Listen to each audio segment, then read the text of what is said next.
Hello students, I am Joyce ma'am. Today I am going to explain the first chapter in economics of standard 12th. The chapter is graphs in economics.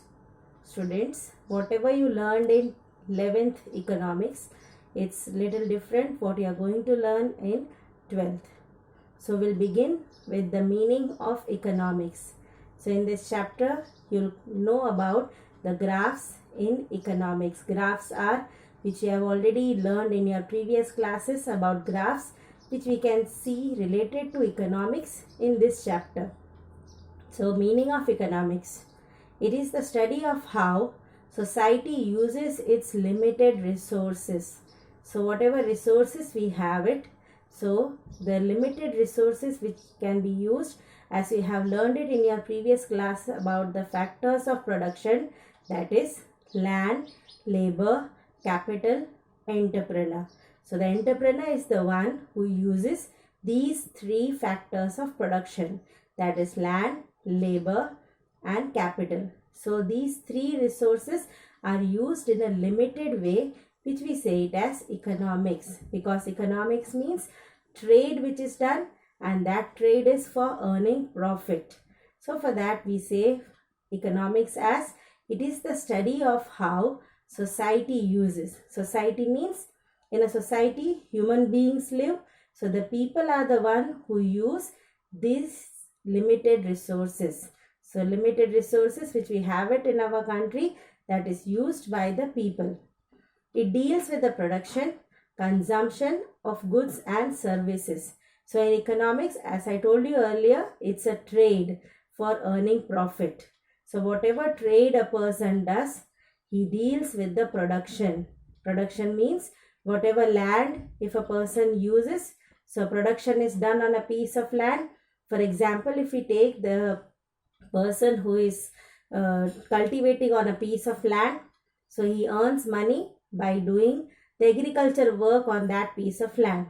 If he constructs an industry, he is going to earn profit by constructing industry in that piece of land, and he is going to do more production also on that piece of land. And the next comes the other factor of production, that is labor. Without the help of labor, that is human being. So all the categories of people, those who are working for earning income, they all come under labor. So they are doing production activity. Without labor, the production activity is not possible. And consumption after production. So for whom the production is done? For the human beings to consume. Consume means to use. So this production which is done, that is consumed by the human beings, and that is goods and services. Goods are the things that we can see in the market which are sold in the industries, in the agricultural sector and in the industrial sector, and the services which we get it. Services are the infrastructural services which we can see, that is banking, insurance, schools, hospitals. These all comes under services. So we can see in economics, it's a profit earning purpose. So these all goods are sold to earn profit, and these services are also provided to people to earn profit. So for that, these all activities comes under economics. So that is the meaning of economics. So we'll begin with the introduction of this chapter. Economics analysis, various economic events. Economic events means, as you have learned it before, that financial statement is prepared by banks, by industries, by anyone, by any person who is earning economic income. So from them, the financial statement that is prepared at the end of the year, that is the 31st March or 31st December, any time they make the financial statement. So for that analysis means in that trade, how much profit or how much loss they have incurred. So for that purpose, economics is helpful to them. The statistics provided by the state, banks and international organization, the analysis is done in economics. The state means the government, the budget which is prepared by the government, and the statistics, because any profit, loss, whatever capital account or any other statements which are prepared, we can see numbers in it. So for that it's told as statistics provided by the state. The government which provides for that economics is helpful. Then by the banks, as I told you earlier, the banks also prepare a financial statement at the end of their financial ending year, that is 31st March. An international organization, any organization doing trade with the international market, they also prepare the statements, the statistics, that is the numbers which are prepared, their accounts are prepared. So the analysis is done in economics. Analysis means a careful study is done with the help of these statistics which is prepared. The lay persons do not understand the analysis done by researchers. So it is represented by pictures. As I told you earlier, the topic which we are going to start, or which we have started, that is graphs. Graph means a picture. So for that it's told in this point, the lay persons. Lay persons means the ones who are not familiar with these type of statistics, the numbers which are prepared. So for them, these type of pictures are made so that they can understand it easily. Through pictures, information is conveyed to these lay persons. So as I told you earlier, so for these lay persons means the ones who are not familiar, the ones who are not researchers, for them it is difficult to understand these statistics. So for them, these pictures are made so that they can understand it easily. Two types of pictures are used. So in this whole chapter you can see two types of pictures are drawn. One is diagrams and the other one is graphs. So next we'll start with the meaning of diagram and graph. I have explained the meaning of diagram and graph in the form of a table. Students, if you want, you can note down these points which it can be asked as a difference also, and meaning also is explained in both about the diagram and the graph. So the first one, observable data by picture. Because it's a diagram, so it's but obvious that because it's a picture, by just observing it, observing means just by seeing it, the whole thing can be understood.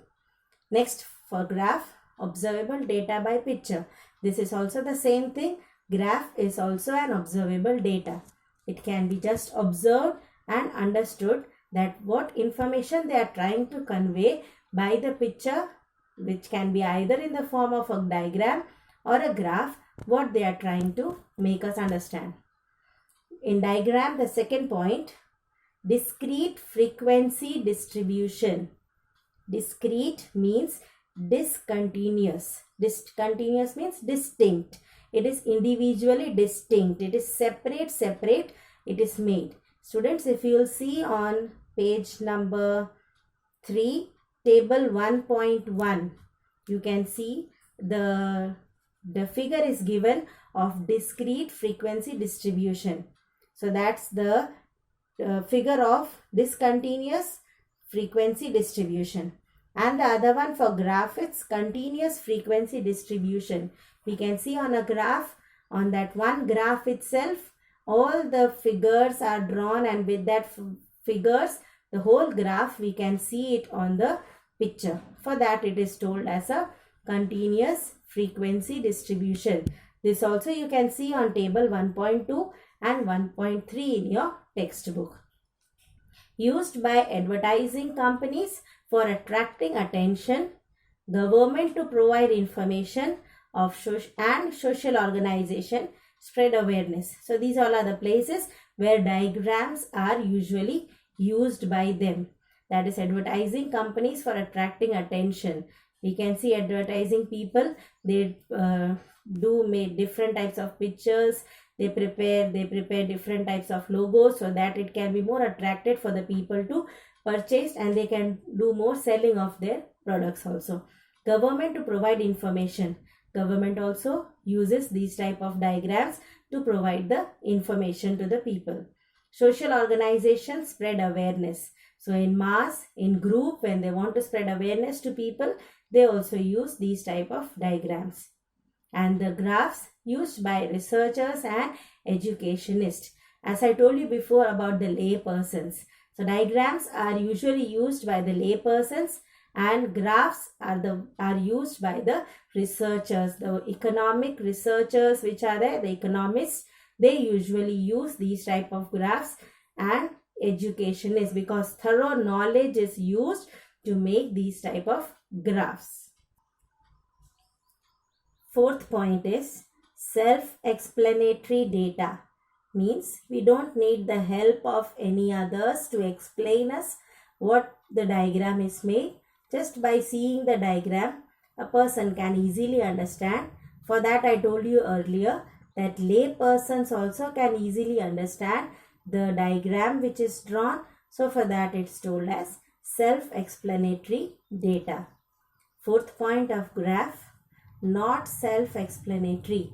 In the previous point, we saw that graph is used by researchers and educationists. So for that, it's not self-explanatory.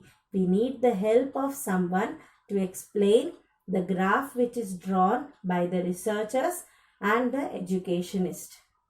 Thorough knowledge of statistics is not required to draw, as it is used by lay persons. So for that, thorough knowledge means perfect knowledge is not needed to draw the statistics, that is the numbers which are there. For that, thorough knowledge is not required.